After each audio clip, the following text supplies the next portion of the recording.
Magandang araw ng Miyerkules po mga bayang karerista. Magbibigay na po tayo ng tip, giya at impormasyon para sa araw na to, February 18, 2026.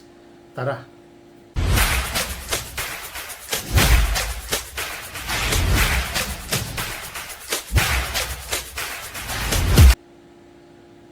So mga bayang karerista, Kong Hei Fat Choi. Happy Chinese New Year po sa inyong lahat. A day before po ang paggawa natin ng ating giya. So, Year of the Fire Horse. Yan po. Para sa akin po, sana swertihin po tayo sa ating pangangarera, mga bayang karerista. Race number 1. Ang simula po ay sa ganap na alas 5:30 ng hapon.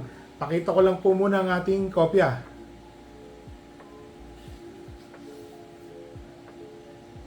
Metro Manila Turf Club po ang karera po, mga bayang karerista. Race number 1, 3-year-old and above maiden race. Placer po ito, mga natitimbang at mga bagong kabayo po. 7 runners, 1,200 meters. First choice, entry number 1, high speed. Ang galing po nung nakaraan ni high speed. Parang nasa pang-apat po siya noon, pang-5. Sinabayan po niya yung nanalo, tuloy-tuloy. Sa bayan po sila. Talagang mas mainam lang po yung nanalo. Umiktad, pero dito po siya sa balya, meron pong isang kasabay siya nun. Kala ko, lalakpas pa. Nakuha niya yung unahan, bumabalik pa ho yung isa.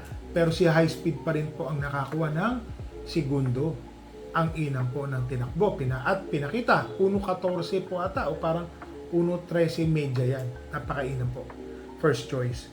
Second choice, entry number 2, Thunderstorm. RC Tabor. Alam ko, ito parang stakes campaigner to eh. Parang sinakyan po ito ni Jeff Sarate. Ni Jackie Jeff. May buti rin po ito. Parang maganda rin po ang kanyang tsinempo nung nakaraan. Kung di po tayo magkamali. May katulinan din po ito. Second choice po natin yan, Thunderstorm. Mayroon po masilat sa race 1. Kaya kailangan magdalawa tayo eh. So dito po sa race number 1, first choice, entry number 1, high speed. Second choice, entry number 2, Thunderstorm. Dito na tayo sa race number 2. Rating 17 to 41 split. 1,200 meters ang distansya. 8 runners. First choice, napakatuling kabayo sa starting gate po nito, mga bayang karerista. Entry number 4, Sahib. Tingin ko ho, bumagay po kay Jackie Ryan Base. Belated happy birthday nga pala kay Jackie Ryan. Ano, bagay na bagay po kay Jackie Ryan Base ang pagrenda rito. Alam niyo naman, iba puro meda tong batan to. Tingin ko ho, malaki po ang panalo ni Sahib. Second choice, bumaba po sa laban. Entry number 6, Blue Thunder. Ginawa ko po siyang second choice, mga bayang karerista ha. Alam ko parang naibakasyon lang to eh. Pero mainam na kabayo rin po ito. Kung mapapansin nyo, alam ko matulin din to. Tingin ko may panalo po yan. Third choice, entry number 5, Etnad. Ayan o, si Etnad. RC Baldonido. Ito pong si Etnad, mga bayang karerista, mainam na kabayo. Tingin ko, nakatagpo na rin po ng magandang laban ngayon. Kung sakali magkakaroon po ng habulan sa unahan, si Etnad po, manonood lang po ito ng terserong malapit or kwarto pwestong nakatutok po yan. Yan po, tingin ko magandang diskarte sa kabayo niyan. Tapos pag-check parekta, tuloy-tuloy. Yan po, third choice. So dito po sa race number 2, first choice, entry number 4, Sahib. Second choice, entry number 6, Blue Thunder. Third choice, entry number 5, Etnad. Dito na tayo sa race number 3, 3-year-old and above maiden race. Placer po ito, mga natitimbang din po. 1,200 meters, 7 runners. First choice, entry number 6, Miss Bow. Bakit to? Itong si Miss Bow, nung nakaraan, nagaling po ito sa tersero, tapos nakipaglabanan po ito. Parang 4 po o 5 sila. Pag sungaw ng rekta, sabay-sabay po sila eh. Maiinam po, nandun sila Whirlwind, 7 cycles po ang nanalo eh. Segundo po doon, dihadong-dihado, si Alapaap. Akala ko madidisgrasya sila ni Alapaap noon, mga bayang karerista. Nandun po ito, si Miss Bow. Ito po yung parang nakipaghabulan agad.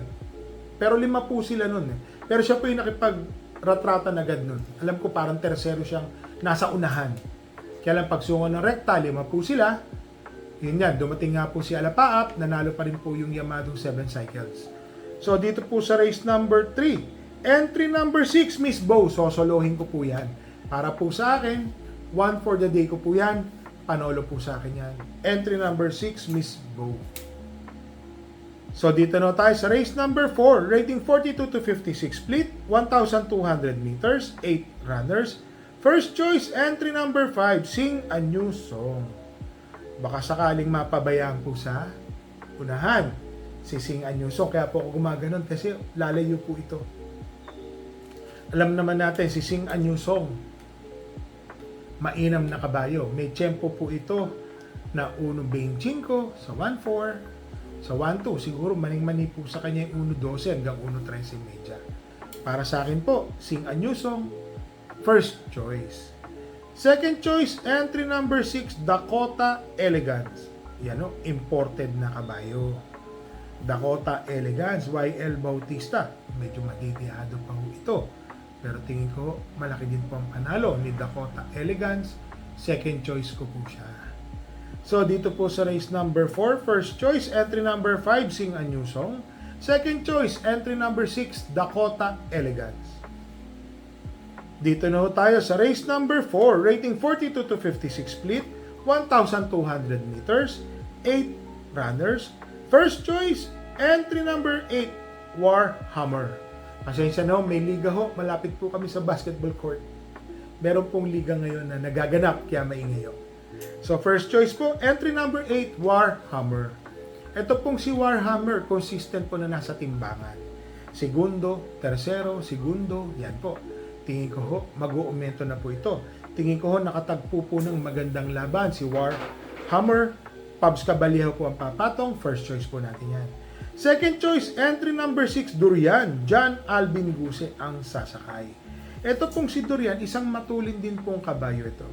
Kung sakaling ito ho ay makakaiktad o mapapabayaan sa unahan, tingin ko ho, malaking-malaki po ang panalo. Naglagay po ako ng third choice, entry number 3, Arcturus. Itong si Arcturus, always na nandoon po yan. Pagmamasdan po natin, yung mga kabayong lumalapit, dumidikit, magugulat kayo, nandoon na eh.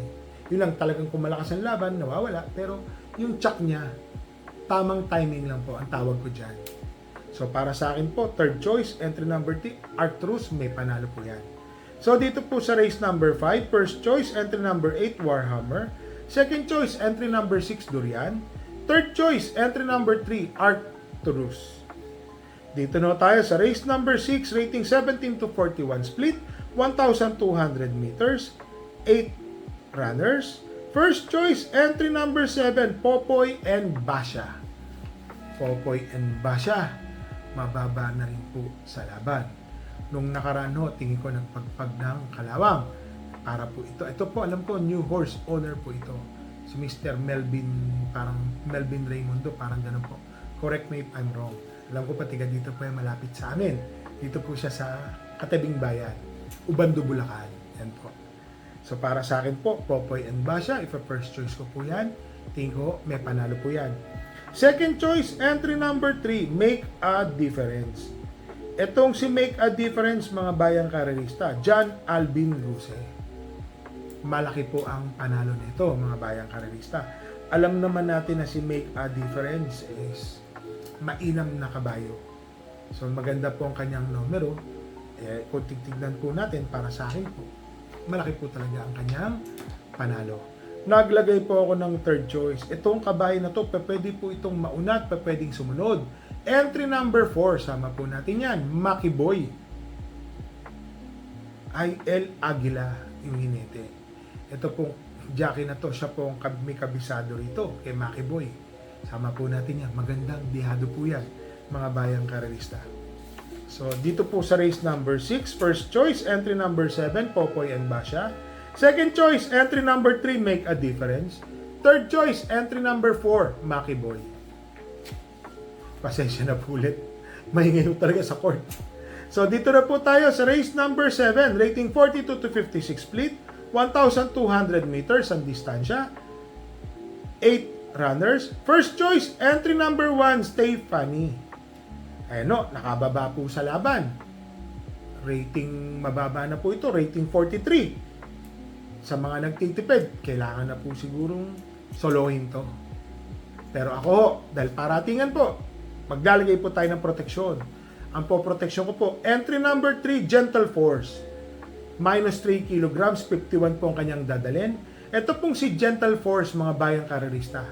Nasisigundo ng dihado, natetersero, nakakwarto, nakikinto. Makikita nyo po yan sa bawat takbo niya. Nandun po siya sa, kung tawagin po, is pulutong, yung grupo nakakumpul. Tingin ko ho, may panalo po ito, mga bayang karerista. Sama po natin yan. Naglagay po ako ng third choice, Matuling Kabayo. Entry number 7, Doña Teresita.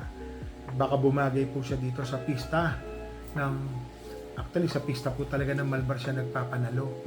Pero para sa akin po, dito po kasi nag-1-13 po ito Si Doña Teresita, mga bayang karerista. Kung sakaling mauulit po niya yung tiyempo na yun, mapapalaban po sila dyan. Pag sa may kasabihan po, humabol kayo sa tambol mayon. So, dito po sa race number 7, first choice, entry number 1, Stephanie. Second choice, entry number 3, Gentle Force. Third choice, entry number 7, Doña Teresita. So, mga bayang karerista, ulitin ko lang po, Happy Chinese New Year po, o lunar calendar. Kong Hei Fat Choi. Kayo po ay Year of the Fire Horse. Sana po, nagsisitama po kayo sa karera. Siya nga pala, congrats sa team ko. Sayang. Win, lose, win. Diyan po sa Manila Arena. 3 hits po yan. Hindi pa ako nabigay. Yung second fight, medyo doon po tayo na disgrasya. So mga bayang karerista, parati po namin kayong nire-remind. Bet small, win big. Bet big, lose big. Siya nga pala, nagkakaroon po ng diskusyonan sa rating base pati po sa point system, yung additional, yung dagdag. Yan po, tip ko lang sa inyo. Sa mga bayang karerista, happy racing and stay safe po sa inyo lahat.